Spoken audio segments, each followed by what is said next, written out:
(3월 31일입니다) 벌써 3월 한 달이라는 시간이 이렇게 훌쩍 지나가 버렸는데, 오늘 한 달을 좀 이렇게 뒤돌아보시면 무엇이 좀 기억나시고 생각되시는지요?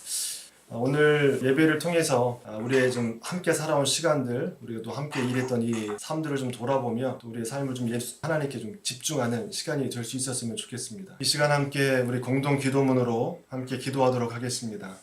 함께 기도합니다. 좋으신 예수님, 당신의 가르침은 소리 없이 흐릅니다. 당신의 복음은 웅변하는 혀로 우리 귀를 압박하지 아니하고 당신의 온유한 마음을 통해 우리 가슴 속으로 스며듭니다. 당신의 음성은 긴장되지도 않고 날카롭지도 않습니다. 우리에게 당신 말을 들으라고 강요하지도 아니하십니다. 다만 나를 향하여 마음을 열라고 권하실 뿐이지요.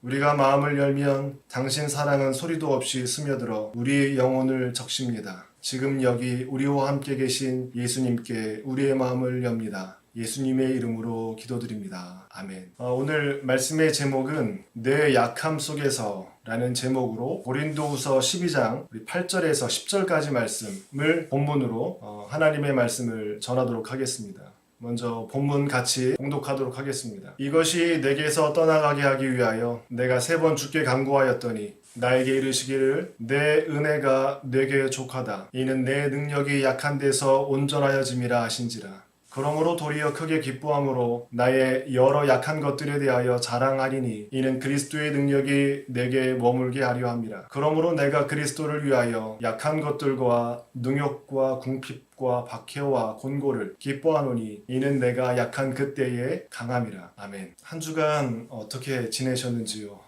그리고 지금 몸의 좀 상태는 또 마음의 좀은 좀 어떠신지요? 먼저 질문을 드려봅니다. 참으로 3월 한 달이 다사다난했던, 세계적으로 또 국내적으로 여러 일들이 참 많았던 시간이었던 것 같은데요. 오늘 말씀 속에서 좀 하나님의 음성을 듣게 되는, 그리고 마음에 좀 위로를 얻게 되는 소중한 시간이 될 수 있었으면 좋겠습니다. 여러분들, 강함 하면 무엇이 떠오르시고 또 약함 하면 무엇이 생각나시는지요? 우리는 강함을 되게 긍정하는 것 같고요, 또 약함을 좀 부정하는 시대에 살고 있는 것 같습니다. 그래서 강함을 상징하는 돈, 또 힘, 권력을 추구하려고 하고요, 대신 약함을 부끄러워하고 또 수치스러운 것으로 생각해서 숨기려고 하고 감추려고 합니다. 특별히 약함을 루저라는 어떤 이미지로 우리가 생각해서 약해지지 말아야 돼, 약한 건 안 좋은 거야, 약한 건 부정적인 거야 라고 우리 모두 그 무의식 가운데 그런 좀 생각들을 가지고 있는 것 같습니다. 그래서 모든 사람들은 자신의 약함이 좀 드러날까봐, 누군가 나의 약함을 좀 보게 될까봐 되게 두려워하는 것 같고요. 그렇기 때문에 더 감추고 숨기려고 하는 것 같습니다. 약육강식이라는 표현들 많이 쓰시죠. 정말 정글과 같은 삶이 바로 우리네 삶 같은데요. 이 정글과 같은 세상에선 약함은 어디에서도 환영받지 못하는 그런 찬밥 신세인 것 같습니다. 약한 자는 언제나 강한 자에게 밥이 되기 때문이죠. 그런데 여러분, 자세히 한번 살펴보십시오.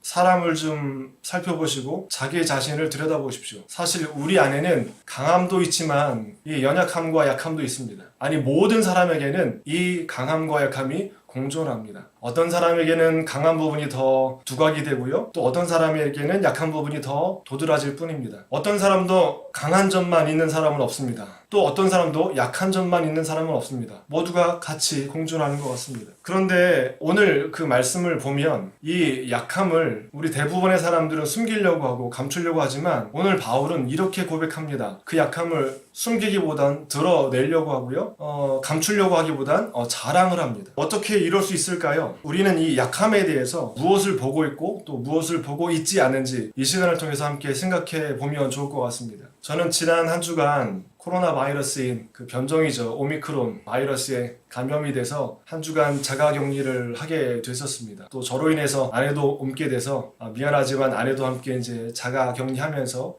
여러 일들을 좀 겪게 됐는데요. 저는 먼저 편도가 좀 많이 부어서 침을 삼키면 마치 목이 불에 타는 것처럼 정말 그 고통이 장난이 아니었고요. 한 5일 정도 고열이 계속 진행돼서 열이 안 떨어지더라고요. 정말 몸은 제 몸인데 어지러움과 고열과 또 목의 어떤 그 심한 통증으로 물 마시는 거, 음식 먹는 것이 굉장히 지옥 지옥 같았습니다. 약해질 대로 약해졌죠. 지금도 코의 후각이 냄새를 잘 못 맡겠습니다. 그리고 목도 지금 콧물도 계속 나오고 있지만 어찌됐든 병원에서 조제해준 약을 하루에 3번씩 복용하면서 어떤 마음이었냐면 이게 끝이 있을 거야. 하루하루 지나면 괜찮아질 거야. 그 소망과 희망 가지고 힘들지만 참고 그래서 결국은 회복되어서 이 자리에 서게 되었습니다. 오미크론이라는 그 코로나 바이러스가 저에게 알려준 게 참 많았습니다. 제 몸 가운데 약한 부분이 어느 부분인지 아주 구체적으로 하나하나 잘 알려주더라고요. 저에게 있어서 가장 약한 부분은 이 목이었습니다. 그리고 잇몸이었고요. 그리고 무릎 관절, 허리, 그리고 손 마디마디였습니다.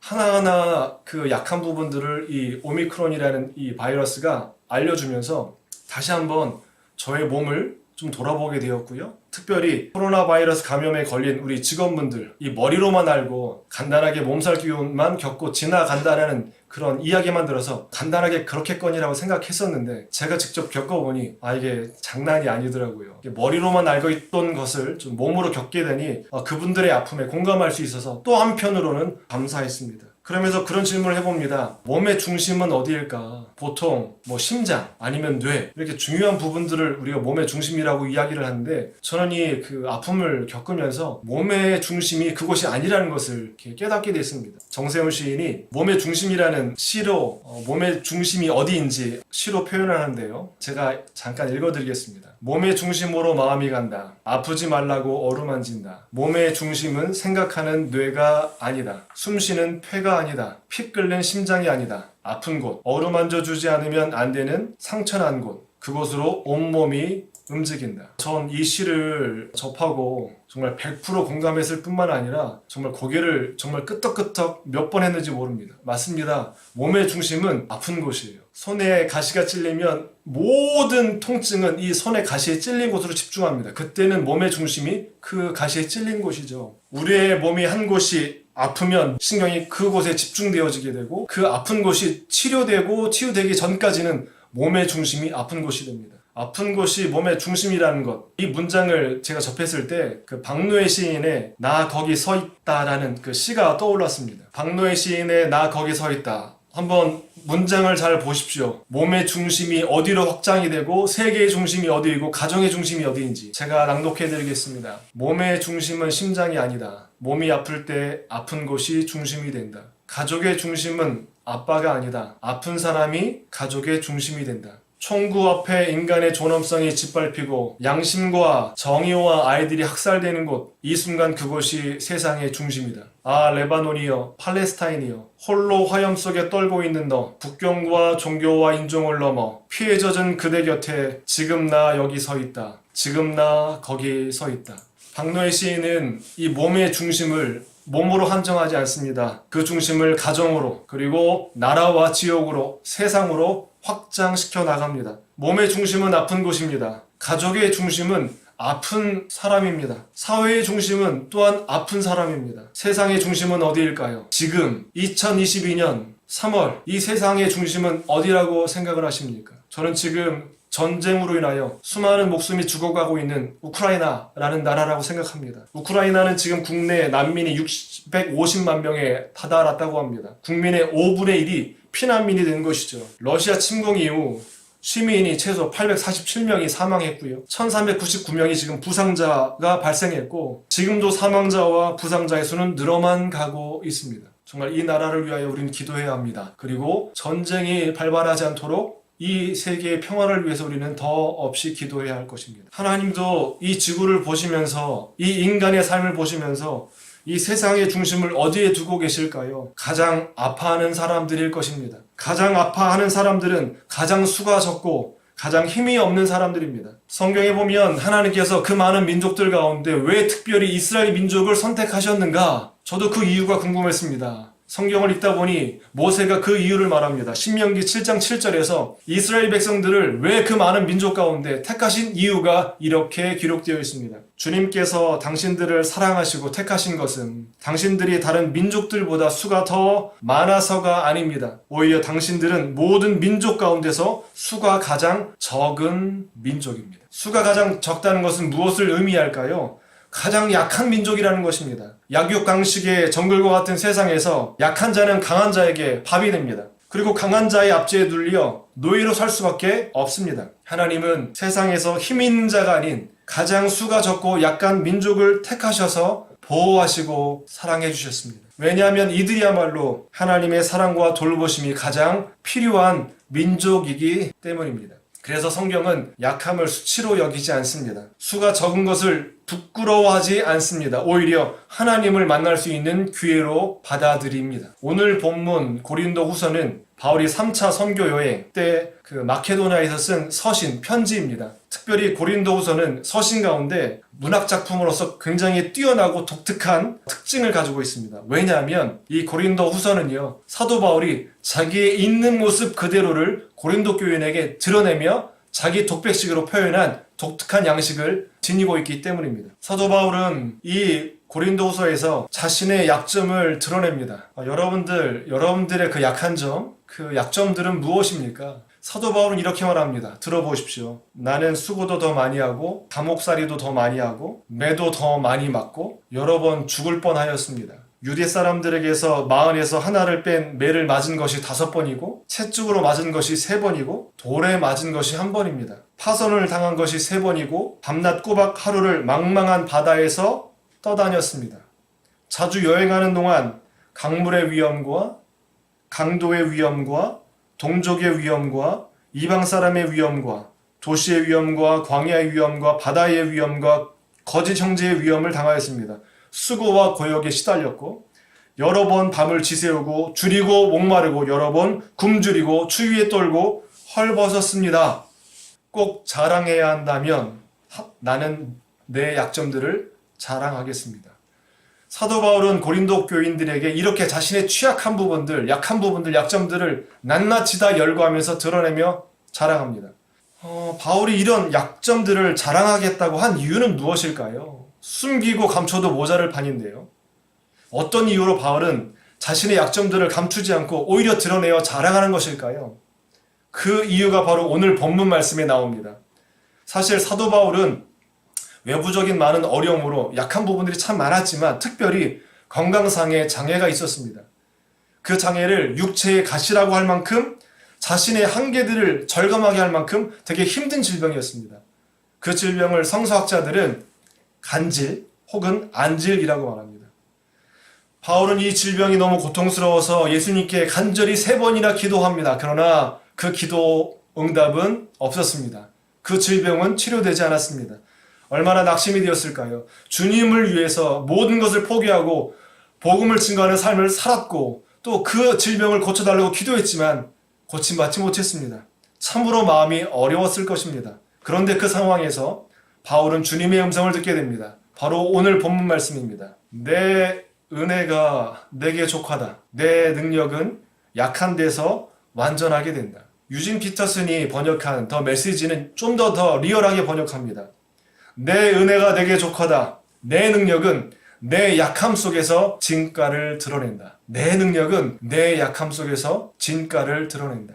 그러면서 이렇게 고백합니다. 내 아픔과 약함은 그리스도의 능력이 내게 머무르게 하는 것이고 또 그리스도의 능력은 나의 약함을 통해 들어오는 하나의 사건이라고 말합니다. 주님의 음성을 통해 바울은 자신의 약점을 보는 다른 눈을 보게 되고 깨닫게 됩니다. 자신의 약점들이 그리스도의 능력을 머무르게 하는 통로가 된다는 것을 깨닫게 됩니다. 주님의 말씀을 들은 후 바울은 이렇게 고백합니다. 그리스도의 능력이 내게 머무르게 하기 위하여 나는 더욱더 기쁜 마음으로 내 약점들을 자랑하려고 합니다. 나를 그리스도를 위하여 병역함과 모욕과 궁핍과 박해와 곤란을 겪는 것을 기뻐합니다. 왜냐하면 내가 약할 그때에 오히려 내가 강하기 때문입니다. 바울은 자신의 약함이 곧 강함이라고 고백합니다. 자신이 가장 약할 때 주님의 능력이 가장 강하게 역사하심을 몸소 경험했기 때문입니다. 그래서 바울은 자신의 약함을 숨기지 않고 자랑하는 것입니다. 그림을 하나 보여드리겠습니다. 이 카라바조라는 그 화가가 예수님의 생애를 이렇게 표현한 작품들이 많은데 먼저 예수님께서 아기 예수로 오셨던 그 마리아의 몸을 통해서 아기 예수로 오셨던 그 목자들의 경배라는 그 작품을 잘 한번 먼저 관찰해 보십시오. 이 어둠 속에 빛이 조명되어지는데요. 한 여인 마리아가 아기 예수를 품고 있습니다. 정말 엄마의 돌봄 없이는 살 수 없는 그 어리디 어린, 그 연약하디 연약한, 약한 존재인 아기로 예수님이 오셨습니다. 또 더 나아가 예수님께서 33년의 삶을 사시고 그 젊은 나이로 마지막에 정말 정치적인 이유로 십자가 처형으로 그 소중한 생명을 잃게 되십니다. 이게 예수님의 삶이셨습니다. 어린 아기, 어머니의 돌봄 없이는 살 수 없는 연약한 모습의 어린 아기, 그리고 십자가 처형을 당하시면서 어떤 것도 하실 수 없고 힘이 모든 것이 빠져 피와 물과 빠져 죽음을 당하게 되신 연약한 예수님. 무엇이 보이십니까? 이 그림 가운데 강함이 느껴지십니까? 어떤 힘이 느껴지십니까? 저는 이 두 그림을 통해서 무엇을 느끼냐면 하나님이 세상을 구원하시는 방법입니다. 하나님이 세상을 구원하시는 방법은 연약함입니다. 어린 아기의 모습으로 오신 말 구유에 태어나신 연약한 아기, 연약하게 십자가에 못 박혀 돌아가신 그 예수님의 연약한 그 삶. 하나님이 세상을 구원하시는 방법은 강함이 아니십니다. 약함이십니다. 연약함이십니다. 세상이 생각하지 못했던 약함입니다. 주님의 능력이 우리의 약함 속에서 증가가 드러나게 되고 또 완전하게 되는 이유는 무엇일까요? 저는 페르시아 그 시인인 그 루미의 시가 참 많은데요. 루미가 지은 시 가운데 이 한 문장이 힌트를 준다고 생각합니다. 내용은 이렇습니다. 상처는 빛이 당신에게 들어오는 통로입니다. 다시 한번요. 상처는 빛이 당신에게 들어오는 통로입니다. 우리의 단단한 자아가 언제 깨집니까? 우리의 다친 마음이 언제 열리게 될까요? 우리가 강할 때요? 우리가 잘 나갈 때요? 내 뜻대로 잘 될 때요? 아닙니다. 그때는 우리는 교만해집니다. 그리고 자만해집니다. 오히려 우리의 자는 더 견고해져서 어느 누구도 들어오지 못하는 요새처럼 됩니다. 그런데 우리가 약해질 때, 우리가 상처 입게 될 때, 우리가 무너지는 경험, 한계 상황을 경험하게 될 때, 실패하게 될 때, 그때 우리는 몸에서 힘을 빼게 되고 우리의 자아에 틈이 생겨나게 되고 깨지게 되고 그 틈을 통해서 빛이 들어오게 됩니다. 그 열려진 틈을 통해 생명의 빛이 들어오게 됩니다. 아팠던 그 일을 통해서 우리가 볼 수 없었던 세상을 보게 되고 그 상처가 세월이 지나면서 문제가 됩니다. 우리의 약함, 우리의 아픔, 우리의 상처는 빛이 우리 안에 들어오는 틈이 됩니다. 하나님은 빛이십니다. 그 빛을 언제 만나게 되냐면 우리가 강할 때, 우리가 건강할 때, 상처받지 않았을 때가 아니라 우리가 가장 연약할 때, 우리가 가장 아플 때, 우리가 상처받아 어떻게 할 수 없을 때, 바로 그때입니다. 바울도 자신이 가장 약해 있을 때 예수님의 능력을 깊이 경험했고 그 능력을 통해 약한 자들이 새로운 생명을 얻게 되고 새로운 삶을 살게 됨을 경험합니다. 그래서 바울은 자신의 약점들을 감추지 않고 기꺼이 받아들이고 자랑하게 된 것입니다. 이제 결론적으로 연약함의 힘이 무엇인지 그 뉴욕 유니언 신학대학 아시아계 여성 최초의 종신 교수인 현경 교수의 그 연약함의 힘이라는 책 서문에 연약함의 힘에 대하여 이렇게 정의 내리고 있습니다. 제가 읽어드릴 테니 들어보십시오. 지난 5천년간 우리의 의식을 점령해 왔던 지배와 종속이라는 가부장적 문화는 남녀노소 모두를 주눅들게 하고 수치심과 죄의식에 시달리게 했습니다. 하지만 20세기 후반으로 넘어오면서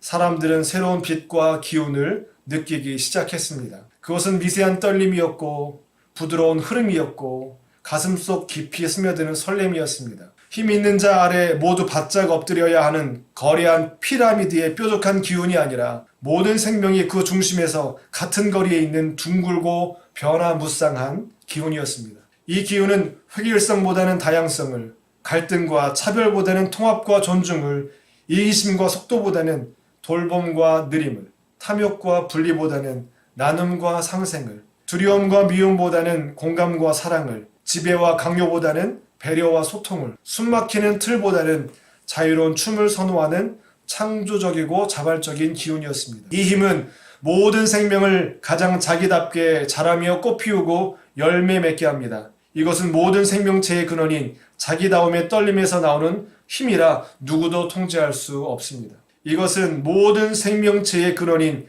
자기다움의 떨림에서 나오는 힘이라 누구도 통제할 수 없습니다. 저는 이러한 살림의 힘을 연약함의 힘이라고 부르고 싶습니다. 연약함의 힘만이 진정한 변화와 진화를 가능하게 하며 모든 생명체를 생생하게 살려낼 것이라고 믿습니다. 그러면서 이렇게 정의합니다. 연약함의 힘은 힘 있는 자 앞에서 쫄지 않고 힘 없는 자 앞에서 우쭐대지 않으며 진정한 자기 내면의 빛을 따라 살게 하는 것이다. 사랑하는 여러분, 하나님 안에서 자신의 약함을 감추지 마시고 드러내시고 고백하십시오. 그 약함 속에서 하나님의 놀라운 은혜를 경험하게 될 것입니다. 어떻게요? 약함과 아픔과 상처는 우리에게 무엇이 소중한 것인지를 깨닫게 해줍니다. 약함과 상처와 아픔은 우리에게 타인의 약함과 아픔과 상처가 있음을 보게 해주고 그런 눈을 갖도록 우리에게 인도해 줍니다. 그리고 그 약함 속에서 하나님이 어떻게 일하시는지 하나님이 일하시는 방식을 경험하게 하십니다. 우리 모두 하나님 안에서 약하다 할지라도 약함을 드러내놓고 고백할 때에 하나님이 일하시는 선하신 방식을 경험하게 되는 우리 벽산의 모든 임직원분들 되시길 주님의 이름으로 축원드립니다. 기도하겠습니다. 사랑의 하나님, 지금도 병상 중에 있는 주님의 사랑하는 우리 임직원분들을 기억하시고 그 아픔 가운데 안수하시고 치료하셔서 하나님 건강함으로 회복되어질 수 있도록 주님 인도하여 주옵소서. 아픔 속에서 정말 우리의 삶 가운데 무엇이 소중한 것인지 깨달을 수 있도록 지혜를 주시고 아픔을 통하여 나의 아픔을 통해 우리 주변에 아파하고 있는 자의 아픔에 함께 공감하며 함께 그 아픔을 줄여가기 위해 쓸 수 있는 함께 공감할 수 있는 아픔이 되게 하시고 특별히 이 아픔과 연약함을 통하여 하나님께서 일하시는 방식과 하나님의 은혜를 깊이 경험하는 우리 모두가 되어줄 수 있도록 주님 인도하여 주옵소서. 3월 한 달도 감사드립니다. 이제 4월 한 달도 하나님 모든 과정 가운데 함께 하셔서 연약하지만 하나님이 함께 하심으로 그것을 이겨내므로 하나님 앞에 자랑할 수 있는 우리 모든 벽산의 임직원 될 수 있도록 주님 인도하여 주옵소서. 감사드리며 예수님의 이름으로 기도드립니다. 아멘. 오늘 하루도 행복하시고 또 주님 안에서 함께 행복을 나누고 경험하시고 또 함께 하시는 귀한 시간 되길 바랍니다. 네, 감사합니다.